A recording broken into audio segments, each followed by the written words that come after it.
You're listening to Gender, a Wider Lens. I'm Stella O'Malley, a psychotherapist in Ireland. And I'm Sasha Ayad, an adolescent therapist in the United States.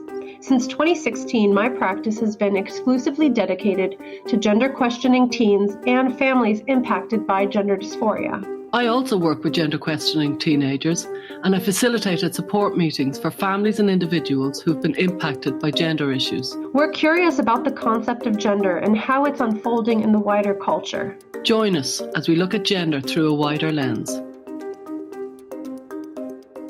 We're really looking forward to our second Wider Lens Renewal Retreat at the very end of October.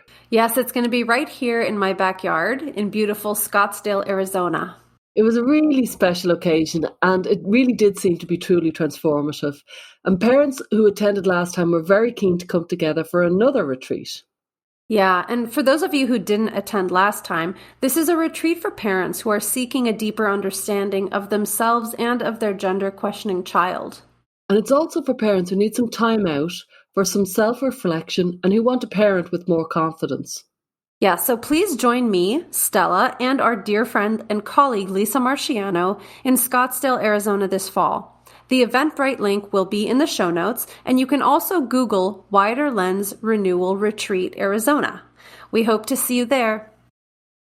Denise is the founder of 4thWaveNow, the very first parent blog in the U.S. exposing the dangers and madness of the gender-affirmative model of care for minors. In 2014, Denise seemed to be an ordinary U.S. mother who happened to work in healthcare when her then 17-year-old daughter, out of the blue, texted her a link to a gender doctor's website that claims he approves surgery and hormones for trans people. Denise referred to herself as a good liberal who didn't know anything about this, but she was willing to investigate. So she made some phone calls. She soon became puzzled by the responses of the gender-affirmative clinicians and decided she needed to do some of her own research. As it turns out, Denise was actually quite extraordinary. Always a maverick and a deep thinker, she found herself accidentally starting the groundbreaking website 4thWaveNow, which grew to play a huge role in the careful analysis and documentation of the psychological and medical harms being done to young people in the name of gender. Today, we talk with Denise, and she reflects on how the U.S. has changed in its approach to this issue and some of the challenges we face when promoting gender exploratory therapy. This is a special conversation since Denise is so insanely knowledgeable about all things contemporary gender debates, from the big picture to the behind-the-scenes internet drama. And by the way, her daughter no longer identifies as trans, so she tells us about that story too. So buckle in and enjoy our conversation with the founder of 4thWaveNow, Denise. Hello, Stella. Hi, Sasha. We have an important guest on our show today. Yes, we do. Denise, welcome to the program. We're so glad to have you. Hi, glad to be here. We know that your kind of history with 4thWaveNow is very, very interesting. And for those who aren't that familiar with the blog, maybe we can start from the beginning and you can tell us, why did you decide to start 4thWaveNow and what was it like in those kind of early years? Well, we wouldn't even be talking to each other if it weren't for my daughter, who announced to me out of literally nowhere. She did it over a text message.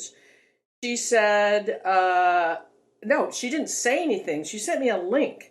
She sent me a link to an online doctor of some sort who would approve hormones and surgeries without comment. Random? Well, it wasn't totally random. I mean, it was in as much as I had no idea she thought she was trans. But, you know, my daughter's a lesbian. She's open about that. You know, quote unquote, somewhat gender nonconforming. So, you know, at that time, I was completely ignorant of what the problem might be with transition. I mean, How old was she when she sent you the link? She had just turned 17. Okay. So older than some that are now doing it. Yeah. Right.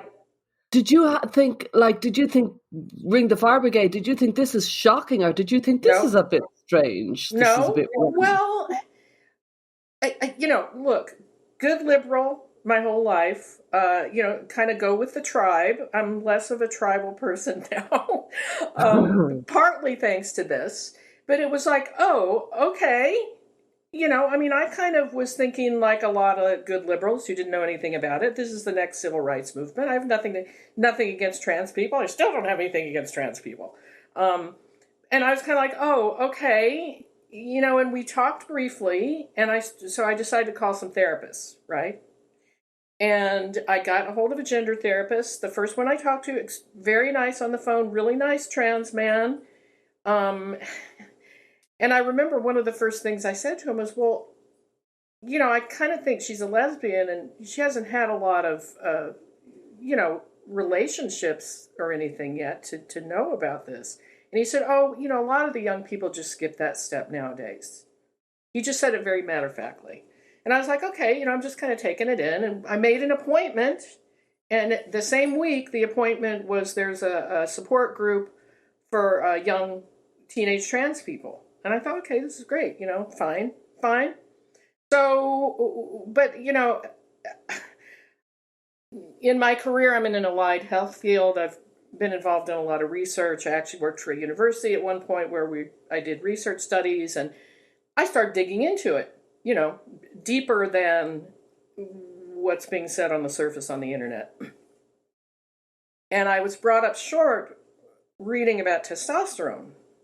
Because I was like, okay, hang on 1 minute. These changes are going to be permanent, a lot of them, if she does go forward with this. All the things we know. The hair loss, the voice, all those things. And I was like, okay, well, I'm not so sure we should maybe slow down on this. And then I kind of dug further, and I was like, yeah, wait a minute, I think I'm going to cancel that appointment. I mean, wow. I honestly feel, because you guys know, you're both therapists. I mean, even 1 or 2 sessions with a therapist who would have been completely 100% affirmative, I believe my daughter now could possibly have gone forward, So I do think it's important that I stopped it. And then I got more and more alarmed. Okay, so she was 17, and what year was that she sent you the link? 2014. Okay, so just to put that into context, right? So at the time, you didn't really suspect that she was trans, but she sent you the link, and I guess you felt like, well, as a good liberal, if this is something that my kid really needs to do, I'll go along with it. Then you started researching, and then you put the brakes on the appointments and the therapy. Fast. I do need to say, though, that you are unusual, because an awful lot of parents I've met from 2014, 2015, maybe they didn't have the training you had to read research. They had a reaction. They weren't happy.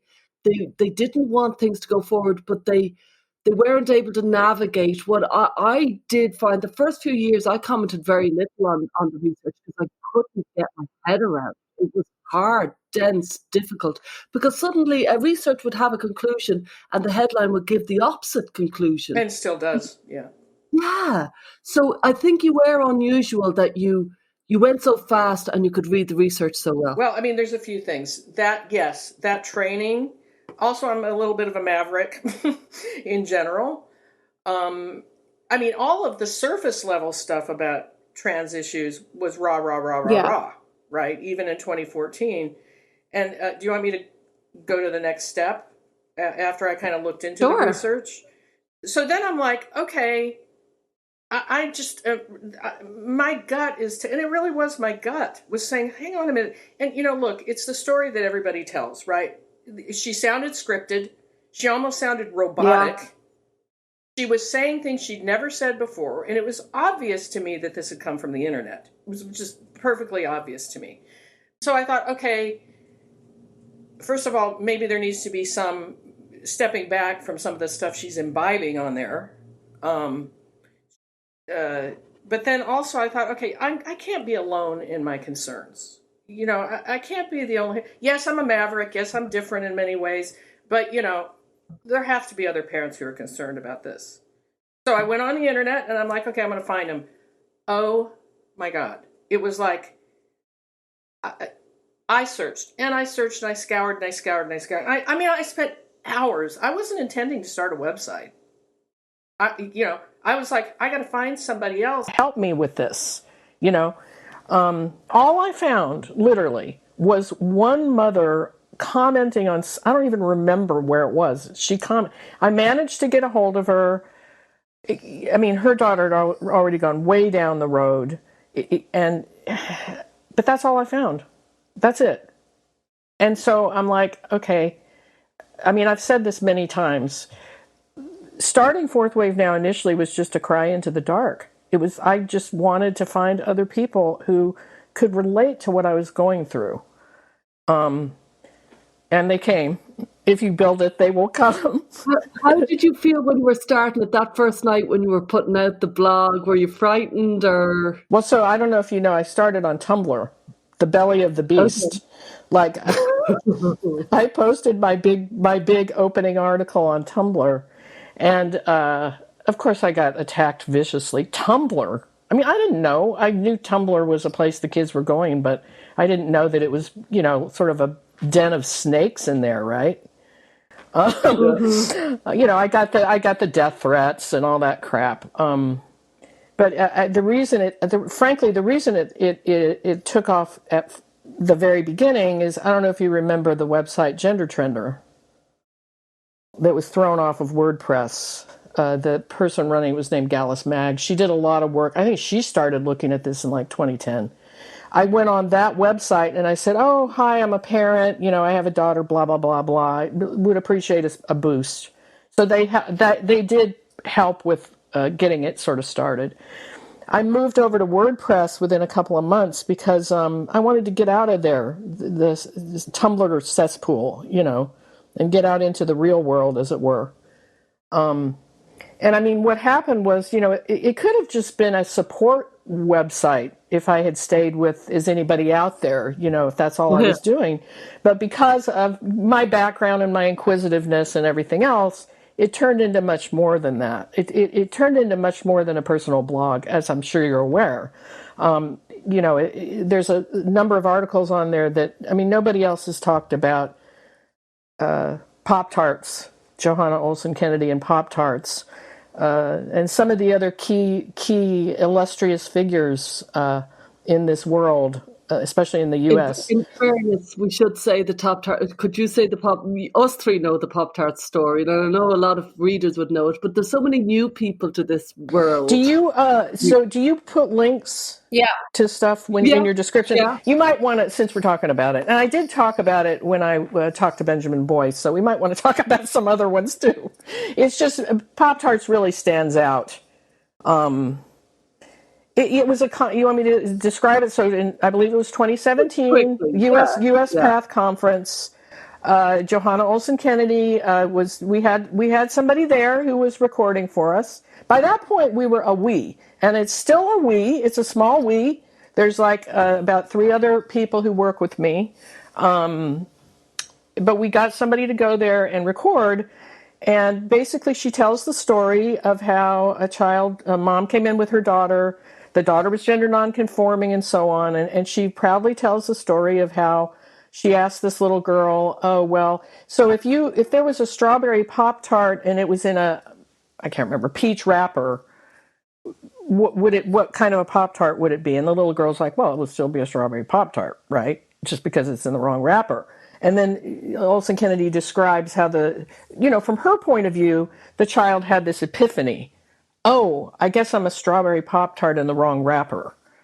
But the important thing about that story is that the girl was not coming in saying, I have gender dysphoria, I'm a boy. Nothing like that at all. So it was kind of like she suggested it to her. So anyway, I wrote several articles based on what this person who's recording for us found at that conference, and there were several others. There's a clinician in San Francisco who, I don't know if he still does this, but he talked about transitioning multiple personalities. And the article I wrote on that is called Not Plural Phobic, because that's what he said. He's not plural phobic. And he describes transitioning multiple personalities even when they are not in agreement about their gender identity. Wow. And at this stage, if this is 2017, you must have by now, like you said, you've been to the belly of the beast, and by now you'd realise that there was a massive kind of suppression of debate and a massive kind of orchestrated campaign to silence people who try to engage in any sort of rational discussion about it. Well, and of course, there was no media coverage at all. I mean, things have changed. And by then, Kiara, my daughter, had desisted. She persisted with, everybody knows the story that she went to a horse farm. Dr. Jack Turbin thinks I somehow forced her to go to the horse farm, which, no, she wanted to go. She went with our horse. Exactly something she wanted to do, and the whole change of environment and being physical and worn out all the time and having poor internet gave her the space to desist. So by the time these articles were happening, she had desisted, and so prior to that, I wasn't going. She didn't know that I was doing the website. Can you tell us, was there a particular moment in time where you really started to think, holy crap, this is a medical scandal? Yep. When? Or you want to know when? Yeah, any particular thing that you learned about, or any particular realization that made you come to that conclusion? Well, it's there's a lot to say about this, I guess. So I dug into the old research, okay? Alexander Korte in Germany, I don't know. You guys, you should interview him. I know. Honestly, and he would, I think. So he wrote stuff years ago, and a lot of it, was like, it's been known for a long time that a certain proportion of gender dysphoric young people, not all, but some, actually end up being gay or lesbian. We know there's more than that. We know there's autism and all the other things, because I don't want to overemphasize this, but this has been known. He talked about it. I think it was a 2008 research study he did, which I wrote about. There was a shift. What I saw is there was a shift. It's like, first of all, desistance wasn't a bad thing. Why would desistance be a bad thing? If you can avoid a lifetime of medicalization, why isn't I still, honestly, even though I've been watching this and I'm a lot more cynical than I used to be, I don't understand why desistance is basically a dirty word. It's like, even if you're an adult trans person, you're really happy.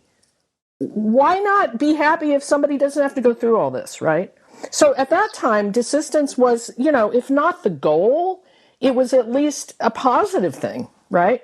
Mm-hmm. So then all of a sudden, I see all this modern stuff with like Olson Kennedy and Diane Ehrensaft and all of these people doing kind of the opposite. And then, you want to talk about the medical scandal part.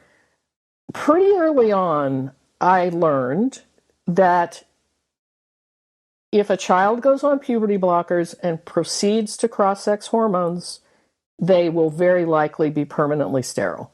And this is not denied by anybody. It's talked about openly by the affirming clinicians. They know it's a problem. And when I first saw it, I'm like, well, hang on a minute. Sterilizing children, we don't do that. And I did a whole article on that. Of course, the response was, oh, you just want barefoot and pregnant women. Oh, what's so great about having kids? And it's like, this is not the point. The point is making the decision for a minor whether they will or will not have children. It's not about whether they have children or not. It's about making that decision. And so I was shocked. I thought, okay, well, once everybody knows this, that's going to be it. Nope.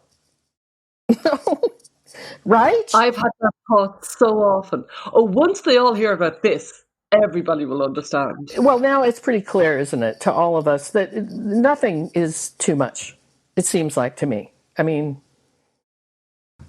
you're non-binary and you want to have your breasts removed or you want nullification surgery. Do we need to define what that is? That's another one that I was like, you got to be kidding. You guys know what nullification surgery is, right? That's where you try to smooth everything. I think it's mainly males who do it, right?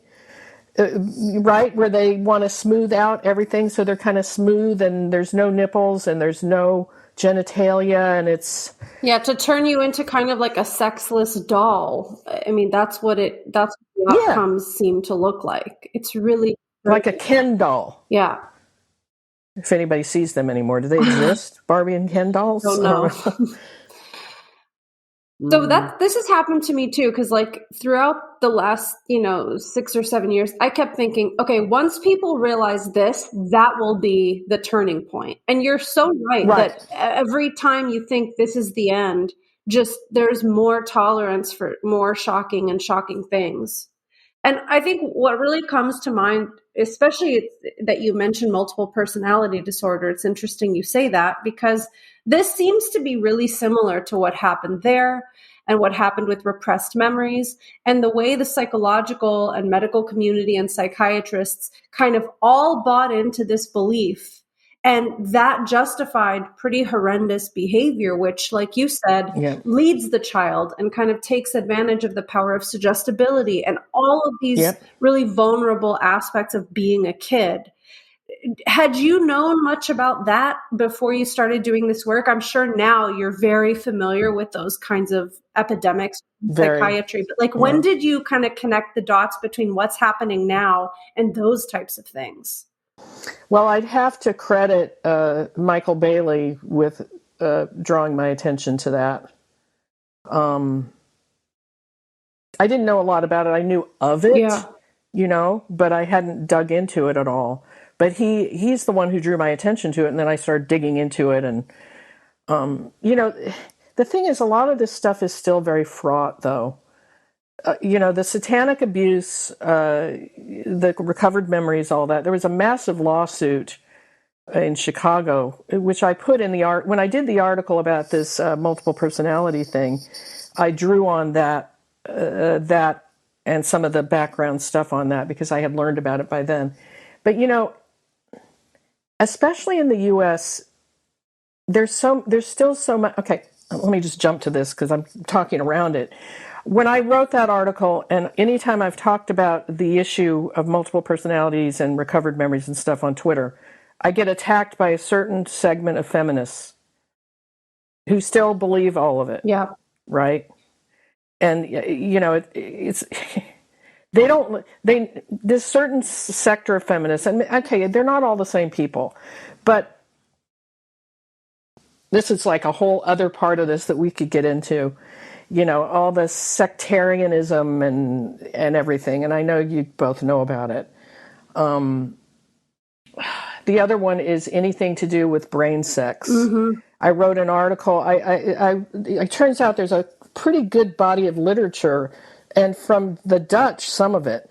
And I actually contacted the author of several studies where they've studied FTMs, right, and language facility. And it turns out, surprise, surprise, that testosterone has an effect on language, verbal skills, and conversely, spatial skills. And so, it's not like dramatic where all of a sudden you can't talk if you go on testosterone, or you suddenly become a genius with rotating objects in space in your head. But there is an effect. It's well known. This is even outside the realm of transgender, this is known.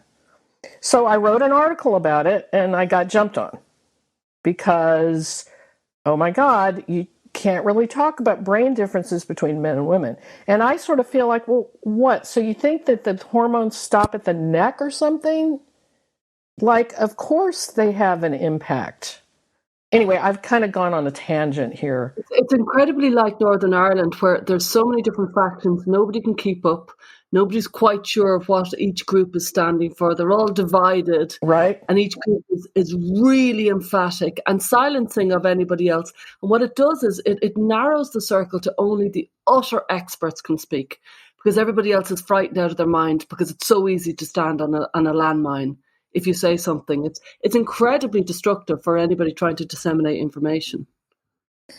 Yeah, I mean, people want, I understand when people say stay in your lane. I mean, I get what is meant by that, but it is we're so splintered now even those of us who have concerns about the same issue. I tweeted something just the other day. A guy brought up how at UNC Chapel Hill in North Carolina that they were talking about this. They were changing how faculty. I don't know if you guys saw this thread. It was quite interesting. It's what people are required to do to maintain their jobs and so forth, basically signing loyalty oaths around various things. And I actually quote tweeted the part where it was about gender stuff, because that was part of it. And somebody responded to my tweet and said, "Oh, please, please, please, just stay on gender. You shouldn't dip your toe into anything else." And I mean, I feel like it's impossible now. And I don't know if you've noticed, I'm sure you have, but a lot of people who were never talking about gender issues, who were talking about other things, are talking about it now. Yeah. Like, people, I'll just pick somebody out of a hat. Wesley Yang. He wasn't talking about gender. He was talking about a lot of other things. All of a sudden he's talking about it constantly. Who's Wesley Yang? Sorry, I don't know who that is. Wesley Yang is a writer. You should check him out. I'm going to have to laugh, though, because I suggested that on Twitter the other day, and somebody said he's anti-woman. And then I said, "What's anti-woman?" And they sent a couple tweets that to me didn't seem anti-woman. Anyway, we could talk for 5 hours about all this. Yeah. But there's a lot of people who are noticing this gender stuff now. Have we ever lived in an era where it is so silenced, or have we just unearthed the fact that it's been so silenced, and maybe we were ignorantly silenced? Maybe we didn't know that we were silenced as we were. Well, it depends on when you're talking. When would that have started? I think you could talk about it. I mean, this has all happened so fast, right? I mean, I think you could have an intelligent conversation about this, in 2010, maybe? Yeah. Maybe even a little bit later. Yeah. I mean, it was shut down pretty much by the time I tried to look into it in 2014. But I mean, as we know, and I'm sure it's been said many times, I mean, we didn't have pediatric transition here until it started in 2007 in Boston, right? So. Well, you said something interesting, Denise, earlier about, you set up 4thWaveNow, and Stephanie Davis-Arai set up Transgender Trend. And in and around the same time, UK, USA, and you said actually culturally it wasn't actually possible to set this up as an international. Am I right? Yeah, you're trying to do something really difficult. Hats off to you, Jen Speck, because it's so it's funny. Last night, because I knew I was going to talk to you guys, I went I was searching for people, anybody who could understand. And I stumbled on a blog post that Stephanie had written, and on her old blog, which was called "Listening to Children" or something. I forget what it was called, and it was called "Is My Child Transgender?" Yeah.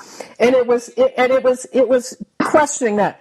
I found her, and so I actually found the email because I reached out to her. It was April of 2015. Wow. And I said, "Hi, this is who I am. Here's my website." Da da da. Then we became, We've never met in person, but we're friends. I mean, we are really friends.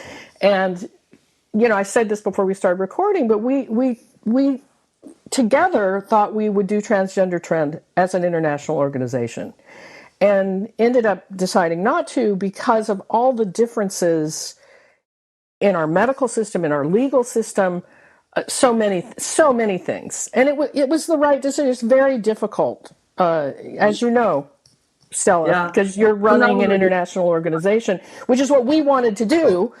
But I mean, and you're doing a lot of great things, but it just was too much. And I mean, look, I feel like the progress that's been made in the UK around this issue, there's so many things that we just don't have here. It's not just that we're more extreme here, and we are, right? I mean, it's the Wild West here. It's not like the NHS where they can kind of bring the hammer down and make decisions about things. It's just do whatever you want here. It's cowboys, right? Cowgirls, cowboys. But so many other things, right? It's a small country. You can all go down to London. It's not an impossible task, right? And many other things, but many other things, yeah. It's very different. But I feel inspired and at the same time jealous, of just how much progress is made there. I mean, I think things are starting. I mean, obviously, the mainstream media is starting to cover stuff. You know, in 2014, 2015, not at all. So there are changes that are happening in the United States.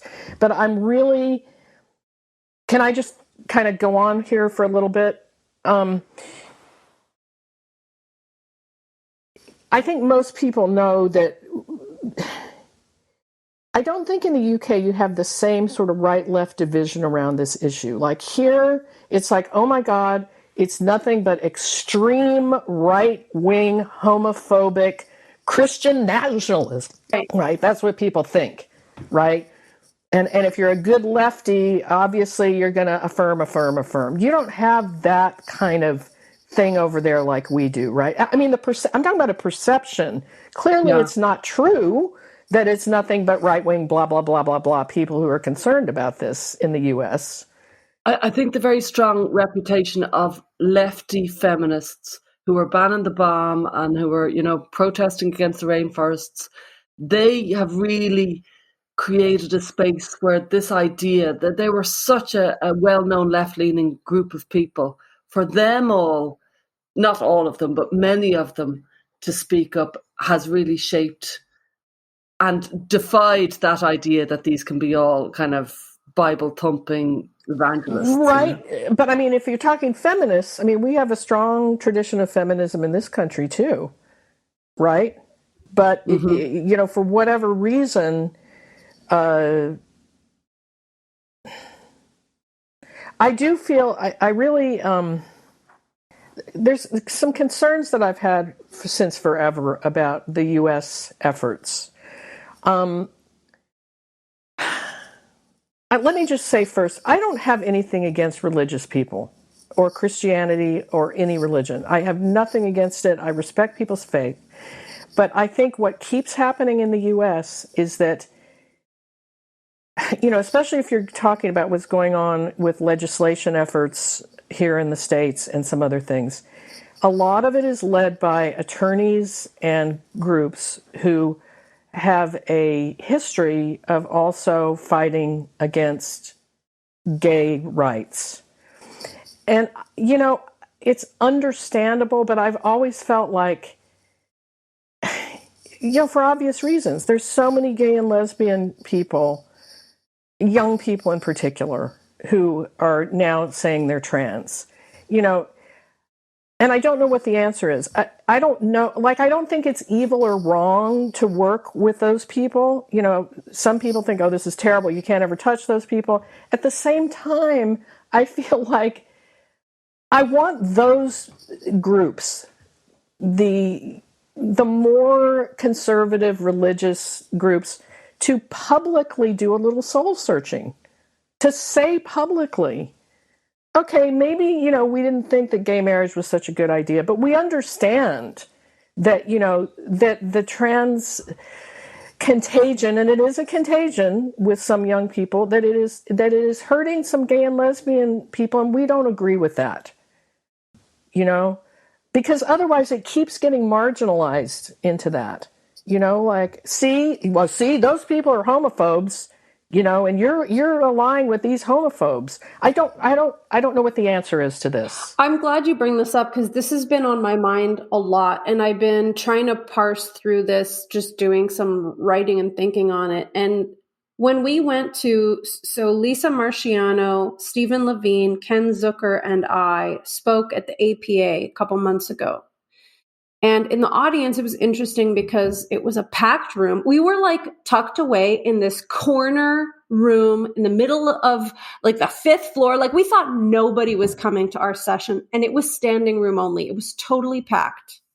And we gave our panel. We each gave a little presentation, and afterwards, people lined up to ask questions. And we realized most of the people in the audience that were asking questions, not necessarily people seated, they were there kind of as representatives of gender clinics and affirmative care, really trying to counter a lot of stuff that we said. And the arguments we kept hearing over and over were I am a gay adult and there's no way my parents would have known about my conflict. So how can you say that a sudden trans identity is proof that actually the person's not trans? When I came out, my parents were shocked. Or like there's a history of saying that somebody's sexual preferences could have been caused by trauma. And that's what you guys are saying. So like, I totally get why on a surface glance, this does look the same.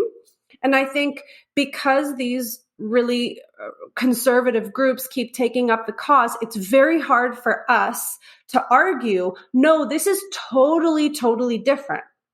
It's like the same pattern, like psychiatrists wondering what's wrong with these people, or saying, a quote, lifestyle of homosexuality is detrimental to health, therefore we should help people accept being straight. Like it is all the same arguments.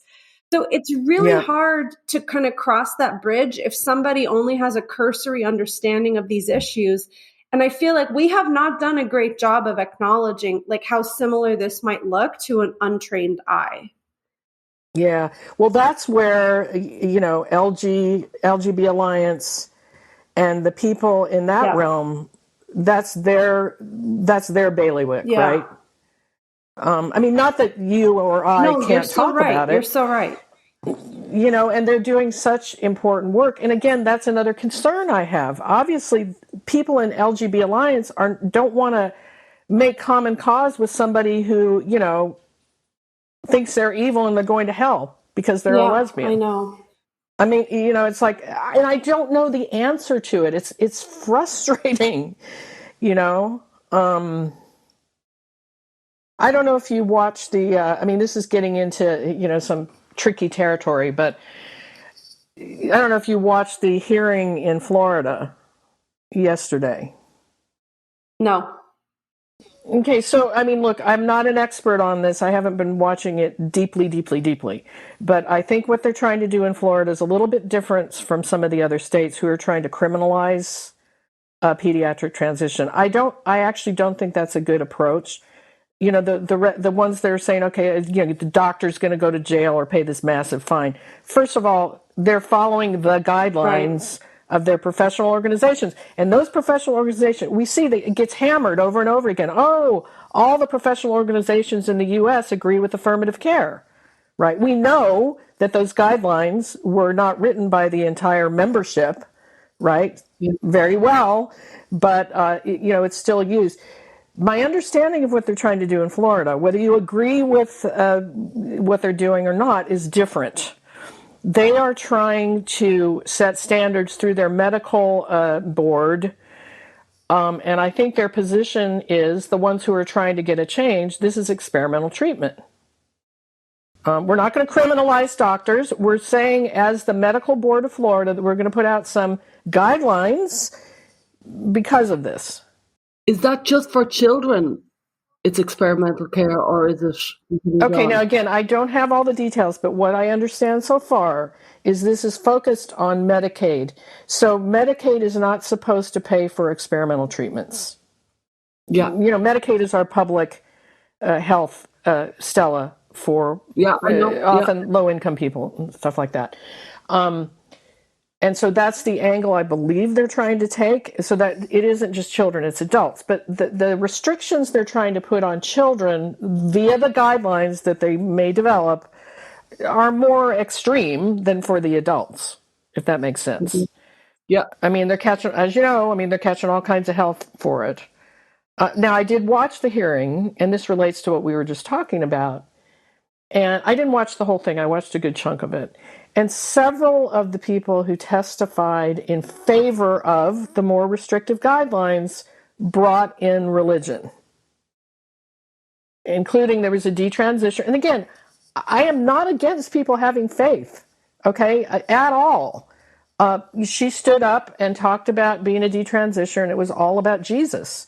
And, on the one hand, I feel like that's her right.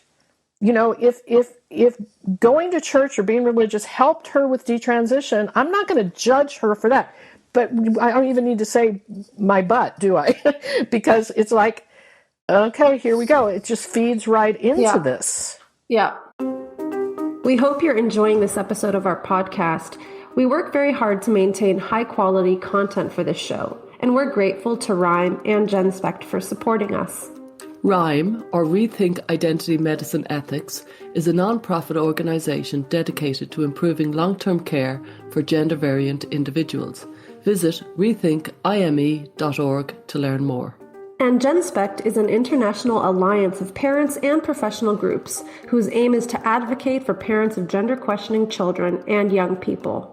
If you'd like to become a patron, you'll have access to weekly transcripts and special Q&As, and you can join our listener community. Now back to the show.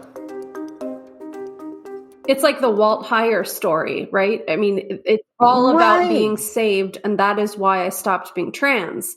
And that sounds too much like ex-gay, right? And I think that's the problem. I think you're so right to point that out. And not only does it sound like ex-gay, but it's like, unless you accept Jesus into your life, it feels like there's no other way. And I mean, on this, I'd like to actually kind of circle back to what you did with the blog, because you were the first voice in the US, along with Stephanie in the UK, to actually say there's a really strong progressive and liberal argument against this medicalization. And I remember when I first connected with you, and you interviewed me for 4th Wave Now, and there were incredible articles coming out constantly, digging into the research. Like, you guys were doing the job of researchers on a blog. Mm. Yep. And it seemed like, I imagined in my head, like, this workshop with you and 12 other writers, slaving away 24 hours a day with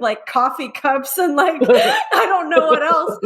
Massive research. I mean, what was it like? I mean, when you realized there was nobody else out there and you're like, I didn't mean to start a blog, but then here I go.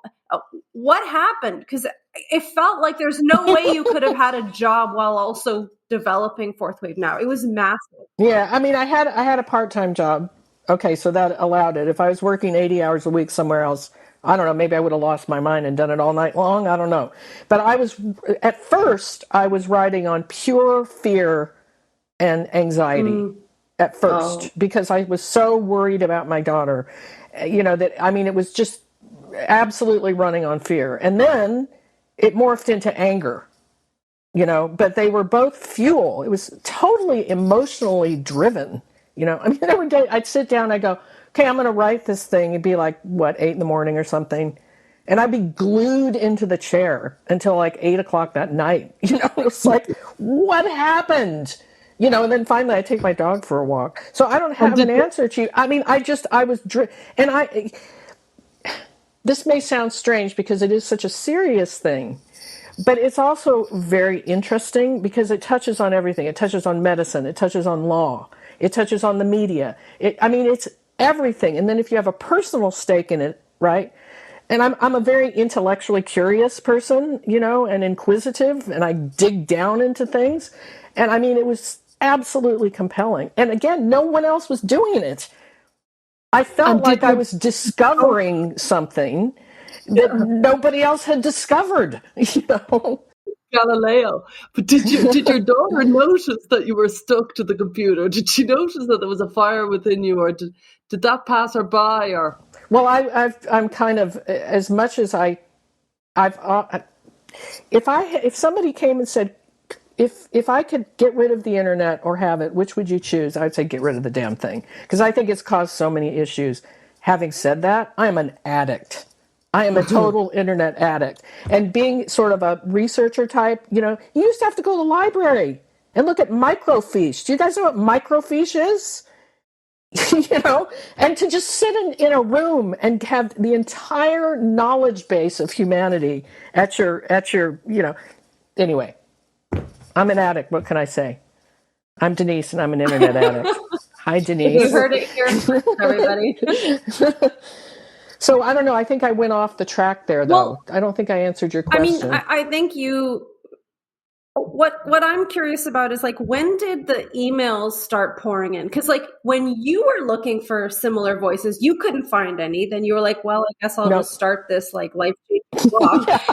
Hello. Then what? Did you just start getting hundreds and hundreds and hundreds of parents contacting you? It obviously grew. Yeah, it built up. It built up. Right. And then, of course, it's all been parceled out now, right? I mean, all these support organizations started, ROGD Kids, and there's a huge online forum that started. But yes, yeah, you know. And again, at first it was sort of a support thing. We were all going, ain't it awful, ain't it awful? Mm-hmm. But I mean, ain't it awful isn't enough. And I mean, this touches on something else that's really important to me.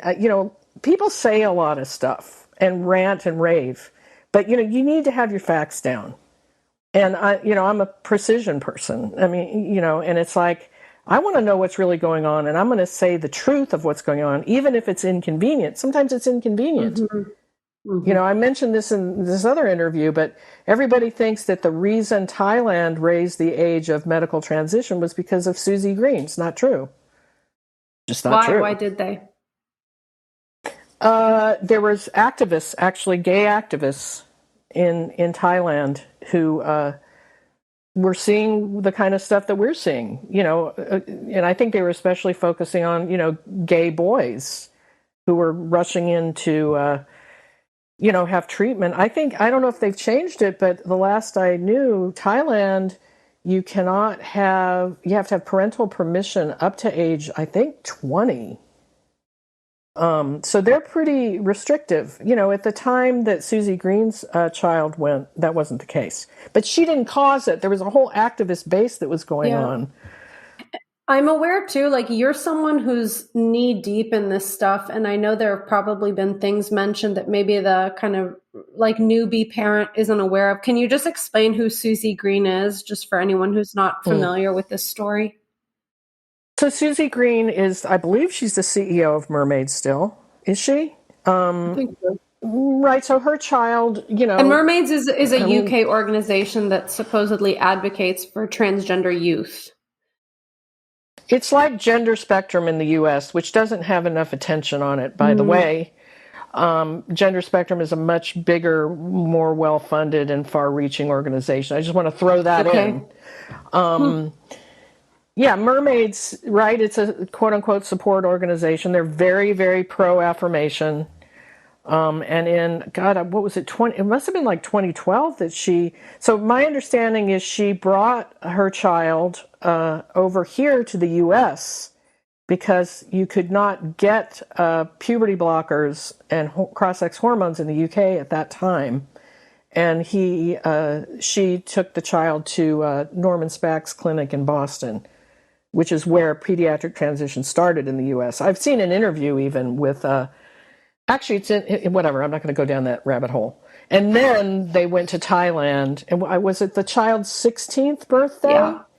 Yeah. Had SRS, I think full SRS, as far as I understand it. Transitioning to male child. Trans girl. Surgery. Mm-hmm. So... But, just to touch, because I'm thinking now, when I think about these things I discovered, I remember when I discovered this article that it's called Age is Just a Number. It's a research article. And it discusses all of the surgeons who have done SRS on underage males.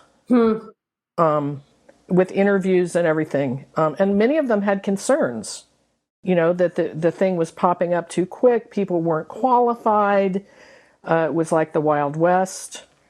Which brings up your point that gender moves into everything. When people think, why would you be so absorbed? It touches on everything. It touches things like what is informed consent and age is just a number, and this kind of new concept of being child-led rather than child-centered.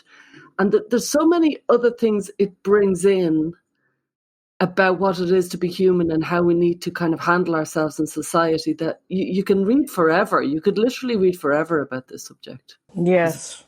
It moves in. Where are you now? How are you seeing it? Because you've said a few times here, it's so different now, it's so different now. And it is. It does feel very different. But how is America?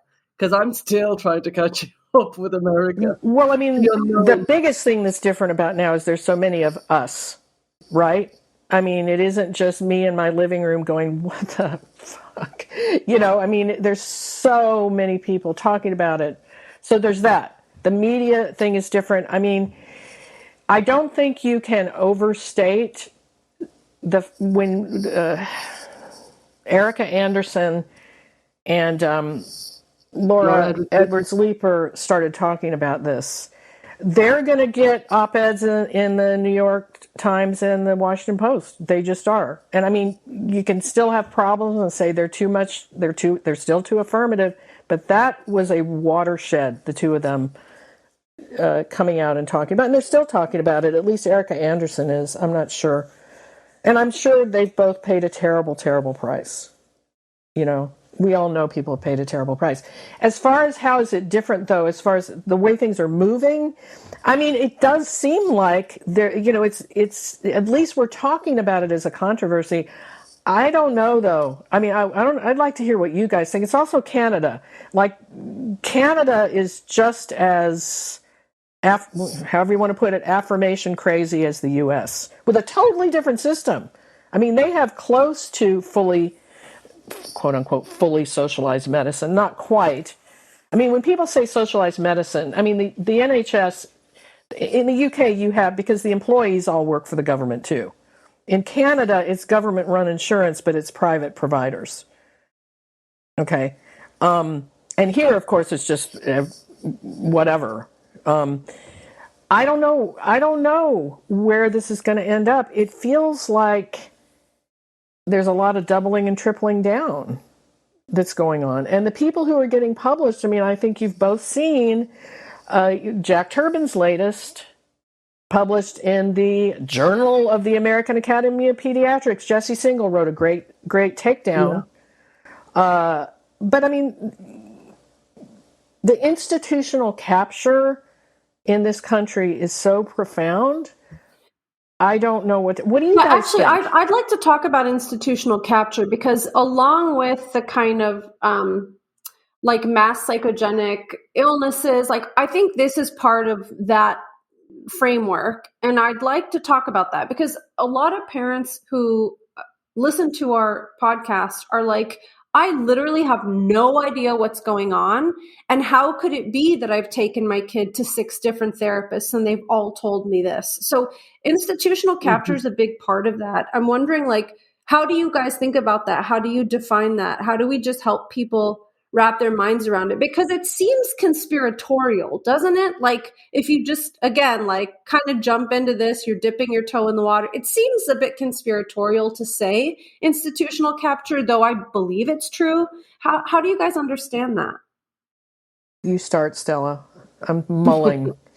Well, there's a few things I think. For starters, I think that we need to separate the gender wars into a cultural war and a medical war.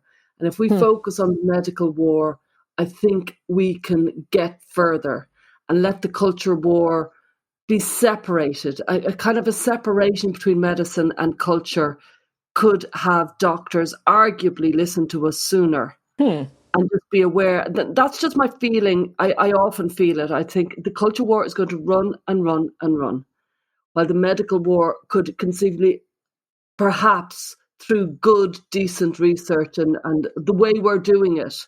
But I think we're often not quite conscious enough that there are two simultaneous wars going on. Yeah, they're sort of interlocking. Yeah. They're interlocking. We're allowing them interlock. We're allowing political activists to shape medical care. We need to zero in on that. Yeah, I mean, about research, where I feel discouraged is that the idea that it is unethical to have a control group is very well established.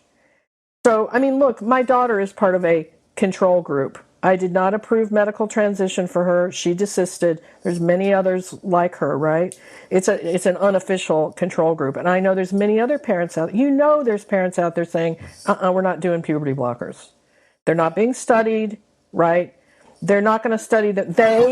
The activist clinicians, for lack of a better term, they're not going to formally study it because they consider it to be unethical. In other words, you've got a child with gender dysphoria. You know, if you don't give them puberty blockers, they're going to kill themselves. We don't need to get into, we know there's no evidence that that's the case, but they're still not going to formally study it.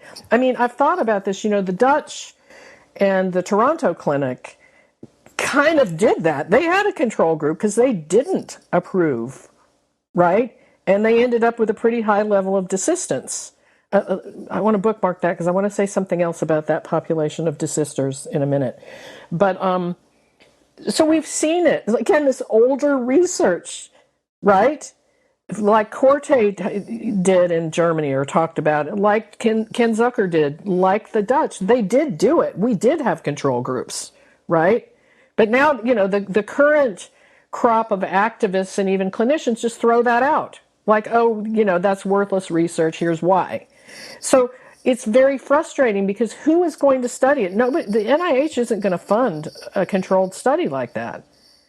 And at the same time, and I do believe this, we as a society are creating persistence. There's no way to prove it without a control group, though. You get Christina Olson and her team up at University of Washington. Her stuff has gotten massive traction, right? She's gotten tons of research dollars. There's no control group. And, they're transitioning socially, these children, from an early age. And guess what? Oh, surprise, surprise. They're still trans later. What if you had said to those children, well, that's great. Wear what you want. Cut your hair. You can do anything you want. Play with whatever. Do whatever you want. But, we're not going to say that you're the opposite sex. Who's doing that? See, that's the other thing our opponents accuse us of. They say, oh, you're against social transition. So you're going to make a kid, cut their hair or not cut their hair or this, that. That just makes me so mad, because, no, do what you want. I'll support. And I said that to my daughter, look, fine. Do whatever you want. Cut your hair. I paid for all of it. We went to the men's section. We bought everything, down to the skivvies, all men's stuff, Whatever. Fine. That doesn't get talked about enough. That middle ground where you aren't saying, no, you have to act like a girl or a boy. I mean, I know I'm preaching to the converted, to you two, but, I know you want to talk about the Dutch, and I am very interested in what you're going to say about the Dutch and the German. But just for anybody who doesn't know, your daughter, she desisted a few years ago and is happy with that, or just to get a few lines on that, because she is, and she's sort of. I think this is the case, especially with desisters. I've noticed, even some of the detransitioners. So for people who don't know, generally speaking, when you talk about a desister, it is someone who abandoned the trans ID before any medical steps, right? Whereas a detransitioner is someone who took medical steps. I think especially with desisters, and my daughter is in this category, she's moved on. Yeah. Yeah. I mean, she thinks it's BS, and I think if anything, she might even feel a little embarrassed about that time. But she's on to other things, right? And I've seen this with some other desisters, People, they don't want their entire lives to be built around. Even the detransitioners, some of the more public ones, are okay, I'm done. I've done my bit. I'm finished with this, which is a healthy thing, really, healthy. Isn't it? Mm-hmm. I think so, yeah. And the Dutch, you wanted to say something about the Dutch? Or the desisting population, I think. Mm-hmm. So one of the things I wish you guys had talked to them about when you talked to Steensma and De Vries. I've emailed some with Steensma, actually. I wish you had this to me is another thing that stands out, okay? So we've talked a lot about gay and lesbian young people transitioning, okay? We also know now, though, there's tons of heterosexual kids transitioning. Tons. Yeah, we talked about that, definitely, yeah. Right, and Helena has talked about that extensively and written some great stuff about it. But the thing is, in that clinic, the study that everyone talks about and that I've written about too, the persisters were same-sex attracted. Yeah. The desisters were That's not. what we talked about in our detransition episode. Research. Right. So, but it's kind of like this is a big thing that sticks out, that is different from the old days, when the Dutch, when it was just a very rare thing with a very few kids were approved. I mean, it's huge, and I mean, again, that is something that also isn't talked about enough. what the hell is going on? Obviously, it's something new. I mean, we know a lot of what it is, right? I mean, it's the stuff on the internet and a lot of other things. And also the whole, oh God, there's just so many things to talk about. We can't cover everything. But the whole, it's cool to be queer. Yeah. It's absolute BS when they say, oh no, of course it's not a social contagion. Who would want this? Who would want this horrible, difficult life? And it's like, are you kidding me? To be a white, cis, straight person is the worst thing in the world right now. And besides, I mean, that misses the point completely, because what we know from looking at all these other kind of social, contagious, psychogenic illnesses is that the distress and the pain is real. Nobody is saying that people are just opting in deliberately because there's some kind of benefit to doing so. It's like their distress gets captured in a certain framework. Yeah. And there's that kind of virtuous suffering. It's like, well, now I'm trans and I'm an oppressed group. And that in and of itself feels both bad and good. And so humans are not we're not like robots that just do whatever is the most rationally coherent. We do all kinds of weird stuff. And I think that's what we miss when we ask questions like, why would anyone want that? It's like, well, humans do self-destructive things a lot, if we haven't noticed. I mean, don't you think, though, I mean, there are obviously people with genuine gender dysphoria who are in terrible pain, obviously. Yes. But I also do think that there are, and I've met them, frankly, some young people who they're not particularly in pain, but they are choosing the identity because they get a lot of strokes for it and it's cool. And there's a third group who are genuinely in pain, but not really about their gender, but it's been channeled into their gender. Yeah. Yep. It feels like everything's channeled into gender. I mean, you guys are therapists. It's like, isn't it just like like it's all just kitchen sink into, like the blob. Gender? It just engulfs everything that it comes across. If it's autism, if it's multiple personality disorder, if it's bipolar, it's all gender, actually. Let's treat the gender first. At least that's the way the affirmative model seems to frame it. Well, as we round out our conversation, is there anything else that you would like to say? You write a lot. You've written a lot. And Stella has another question too, but I'm just kind of curious. Is there anything you want to communicate? So the funny thing is I'm not writing those like insane, spend all day writing art. I trick myself into writing articles on Twitter. You do have some massive Twitter threads for sure. Yeah, so I do it in little drips and drabs. I trick myself. I'm really not kidding. I'm like, I could never write an article now, so okay, I'll do a Twitter thread, right? 2 hours later, you're researching. You mentioned the AAP, and I know I've been following the AAP more this summer than I've ever followed before. This is the American Academy of Pediatrics. Did you want to mention something about that, or? Well, we do have an article that we're working on that I'm hoping to get out in a week or so, kind of about the etiology of where this started, where the sort of woke, for lack of a better word, guidance has come from. I mean, what to say about other than so it isn't just the AAP, although they seem to be kind of at the top, but you've got all of the organizations, APA, Endocrine Society, what else? AMA, all of them, right? That's the institutional capture. That's what I'm saying. How does that happen? Do you have like a quick thought of like, how does that happen? We obviously talked about the outcome. How does this happen? Well, we know, and you'll see, I'm advertising this article. I better get it out now that. Yeah, well, it's written by another person who's written some other stuff for me, but I think maybe Gen Spect has sort of come up against this recently. We know that a lot of, and I wouldn't have known this either, but it's not like the whole body of these organizations gets together in a giant conference and hammers things out. Activist subgroups do stuff, and because of the politics inside the organization, right, they get away with it. And I mean, one thing I don't know, and I think someone like, obviously, Julia Mason would be able to speak to this, is how, I think there's 67,000 pediatricians in that organization. how many of them even know this is going on, are paying any attention, much less agree? I mean, everybody's doing their job, right? They're busy. They're doctors, right? Maybe they hear this little thing going on this, and then they see that it's there, and they go, "Oh, okay, whatever." I mean, I don't know. I think it's a fascinating question, though, isn't it? And all of the organizations, right? Not just all the other ones we mentioned. I'll tell one little anecdote. Is you may know that Kiara and Helena and two other young women formed an organization which is now defunct. It was called the Peak Resilience Project. Oh, yeah.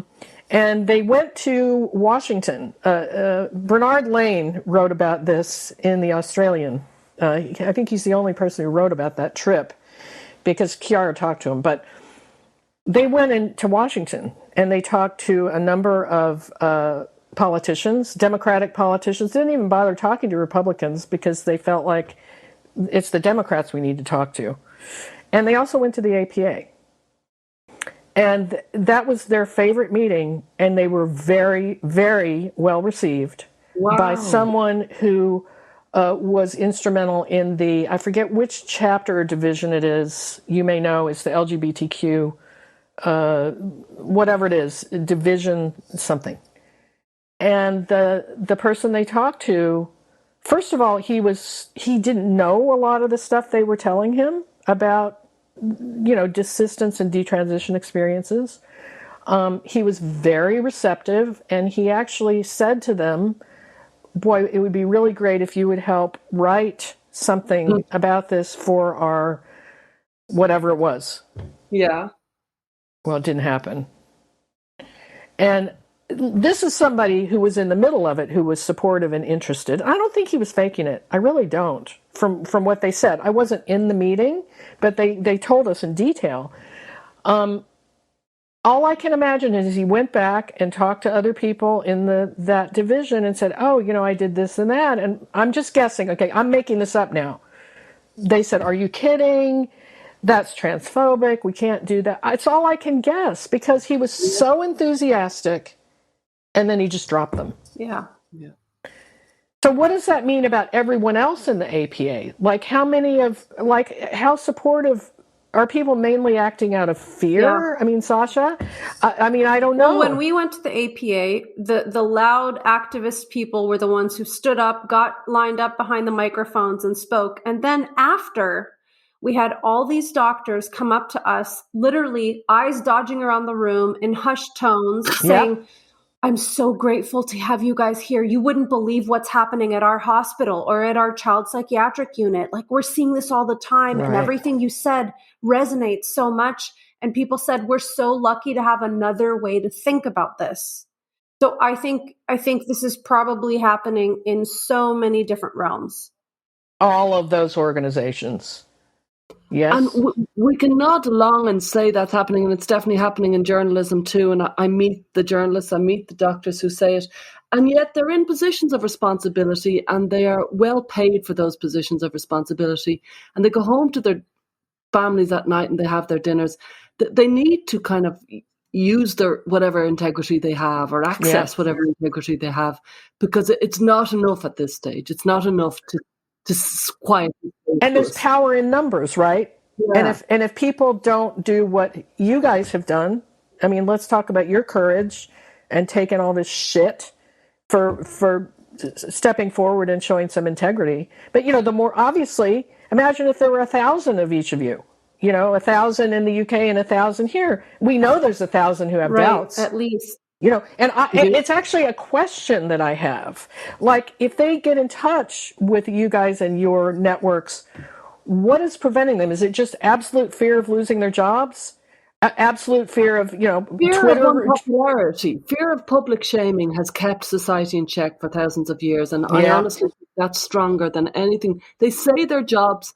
When you scratch down, it's public shaming. It pretty much explains all of history, doesn't it? Even the horrible things that have happened, the really horrible things. And I think sometimes there are people who aren't really sure if they're crazy or not. Like, I know people who do this work at the beginning of their discovery process. They say, is it possible that this is really happening? Or am I misunderstanding something? And I talk to people who are like, I'm not sure if I could possibly be right about this because it's so awful. That's a really good point. I know a psychologist who the first year of reading about it, she kept on thinking, this couldn't be true. This couldn't be true because this means society has gone nuts. And so I must have this wrong. And it took her a full year of very honestly and diligently thinking, I must have this wrong, for her to realize, no, actually society has gone nuts on this issue. And she was right. Yep. And I know you probably want to wrap up, but I mean, I do think and have thought for a very long time that the suicide thing, which is so established, is an absolute conversation stopper. And I just felt since forever, you just have to keep pounding on that it isn't true. It isn't transition or die. And a very difficult conversation to have. It is. Anyway, very difficult to have. But I mean, I've said many times, if I had thought that my daughter would have killed herself otherwise, absolutely, of course I would have gone along with it. It's the very worst thing that a parent could face. And this is why it's still going on as much as it is, I think. Some of those parent forums that we've seen posts from, even with their very young children, they're saying, I have to do this because of suicide. I keep on telling myself I'm going to go back through the Jazz Jennings series and count how many times they mentioned the suicide stat through that entire series. And each time I'm like, no, wrong kid, wrong cohort. You've got it all wrong. You're misinformed. They were completely misinformed. And meanwhile, Jazz is clinically depressed throughout most of it. I know. Well, Denise, we it's a negative note to end on. I know. it's a very negative note. But I think when people wake up and really, really see what's going on and start to watch the trajectories of these young people, I think that awareness is sobering and scary, but it's also what helps us make better decisions. And we just want to thank you because, I mean, I know for me, meeting you and getting connected with 4thWaveNow was really like the first time I realized these parents don't have help. I want to try and help. And I have to say, like, I always say I wish I didn't have this work, though I am grateful that it is helpful to people. And we think 4thWaveNow, of course, has played such a humongous role in helping parents feel sane. So thank you. It's been great to talk. I have to thank you both, too, for your courage in being public figures in this and just what you've done. Thank you. Thanks for joining us this week on Gender, A Wider Lens. This podcast is sponsored by Rhyme and GenSpect, and listener support means a lot to us. The best way to help is to subscribe and review us on iTunes. Follow us on social media, and if you'd like to become a patron, you'll have access to weekly transcripts of the show, special Q&As, and you can join our listener community. Just go to our Linktree. That's linktr.ee/widerlenspod. Our discussions are for educational purposes only and are not intended as a substitute for mental health services.